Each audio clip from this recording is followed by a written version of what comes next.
Здорово, народ! Сегодня в этом видео я хочу рассказать вам о том, как отличить оригинальный мяч от поддельного и почему не стоит покупать неоригинальные мячи. Поехали!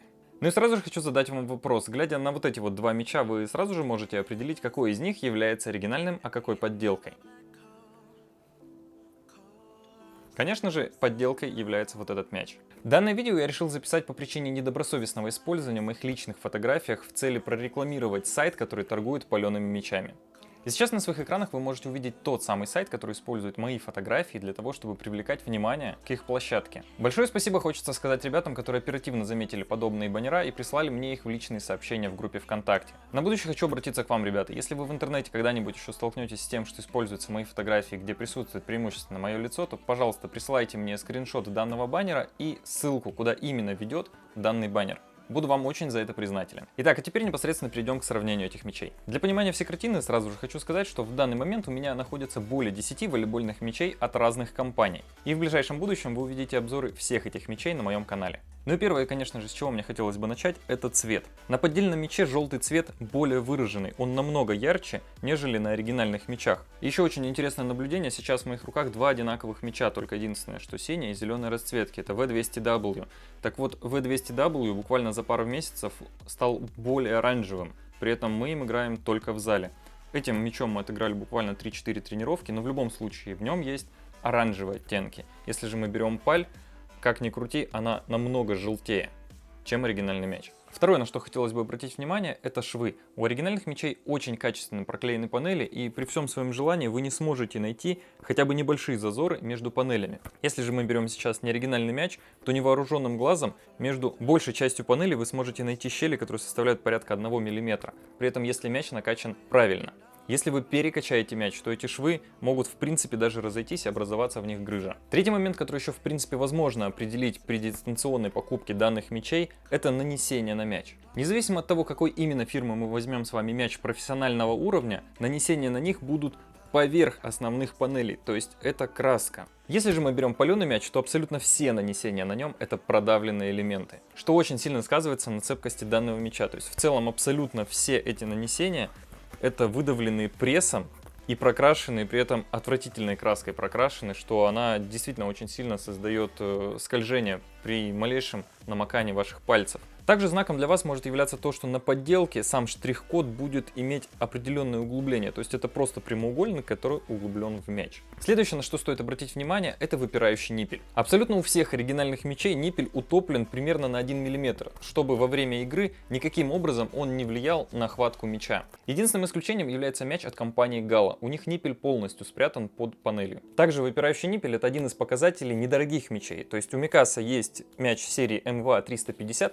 на котором примерно схожая ситуация. Ниппель немного выпирает, и в случае, если вы будете проводить по нему пальцем, вы действительно будете его очень сильно ощущать. И давайте не забывать, это изначально бюджетный мяч, он позиционируется как любительский. Данный же мяч имеет маркировку MVA 200 и имеет штамп официально разрешенного мяча для использования федерации. Следующее это технология Dipple Dumble. Это небольшие углубления на мяче для улучшенного его контроля и полета. На оригинальных мячах это небольшие углубления, на подделке же это самые обычные сквозные отверстия в панели, выполненные самой обычной иглой. То есть данный ход выполнен для того, чтобы этот мяч максимально сильно походил на оригинальный мяч, но данная функция не имеет здесь абсолютно никакой целесообразности. Еще хотелось бы обратить ваше внимание на отзывы, которые используют данный сайт. На первых двух фотографиях вполне возможно используются действительно оригинальные фотографии мяча MVA 200. Но на правом невооруженным глазом видно, что мяч, который используется для фотографии данного отзыва, это MVA 350.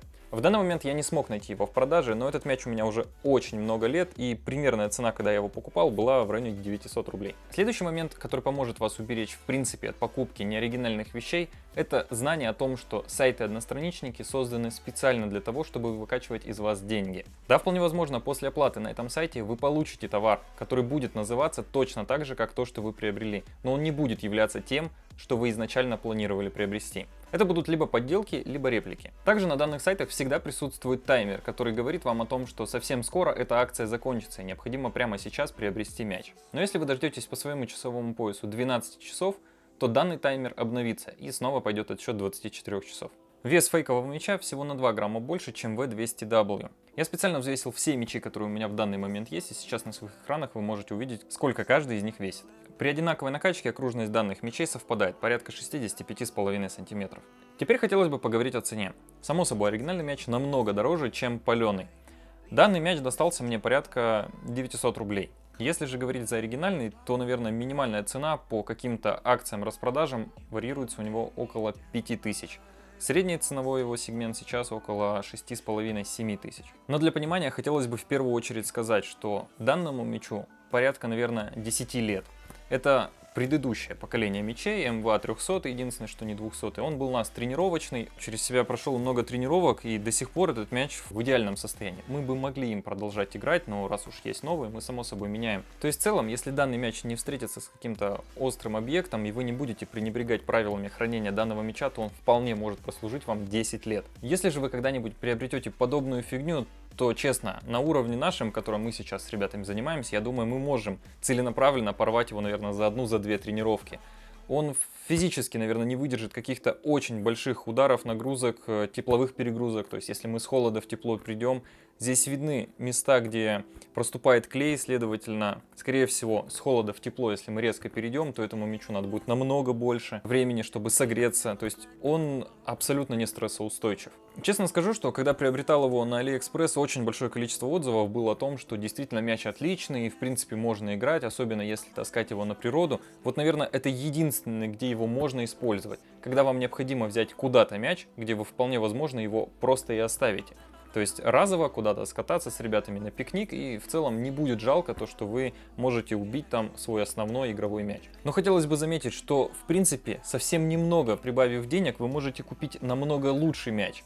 Например, Molten 5000. Этот мяч стоит с AliExpress порядка 2500 рублей. И сравнивая вот это вот, у меня до сих пор есть в коллекции мяч Molten 4000, которому, наверное, на данный момент лет 13, и он просто в идеальном состоянии. То есть вот, чтобы вы понимали, этому мячу порядка месяца, этому, наверное, более 13 лет. Конечно же, если вы сейчас пойдете в специализированный волейбольный магазин, то вам такой мяч будут продавать за 7000. Но хочу сказать, что на AliExpress еще есть возможность приобрести их за 2500. Совсем скоро я сделаю обзор, расскажу, почему, как и каким образом нужно приобретать данный мяч, потому что среди них есть тоже паль. И для того, чтобы вы на это не натолкнулись, я сделаю небольшую такую видеоинструкцию. Но в целом хочу сказать, что мяч замечательный и определенно стоит своих денег. Ну и, пожалуй, последний камень в огород паленых мячей – это материалы, которые используются для их создания. То есть, для вашего понимания, если сейчас запустить меня в комнату с завязанными глазами, в которой будет валяться 99 оригинальных мячей и один паленый, и мне дать возможность их абсолютно все прощупать, то я этот мяч определю сразу же. То есть, настолько большая разница в его тактильных ощущениях, что я, честно, не могу сказать, что за материалы здесь используются, но, правда, они отвратительные. Если говорить о самих панелях, то в случае, когда вы надавливаете на мяч, кажется, что толщина данного мяча намного больше, чем оригинальных. При небольшом надавливании вы испытываете внутреннее сопротивление. То есть, если здесь вы совсем чуть-чуть надавили, то именно в этом месте и продавливается. Здесь же, при нажатии на небольшой площади, у вас продавливается большая часть. То есть, как будто бы здесь совершенно другие, более жесткие материалы, что при надавливании в одной точке у вас создается огромное поле, которое вы продавливаете. Здесь же вы действительно можете надавить пальцем, и примерно там, где вы надавили, то есть точка продавливания будет в 2 раза меньше. Я не совсем уверен, получится ли передать те самые звуки, которые я слышу, когда этот мяч в спущенном состоянии просто переминается. То есть ощущение, что это что-то вообще пластиковое просто внутри. То есть внешняя, как будто бы поверхность этого мяча, она пластиковая.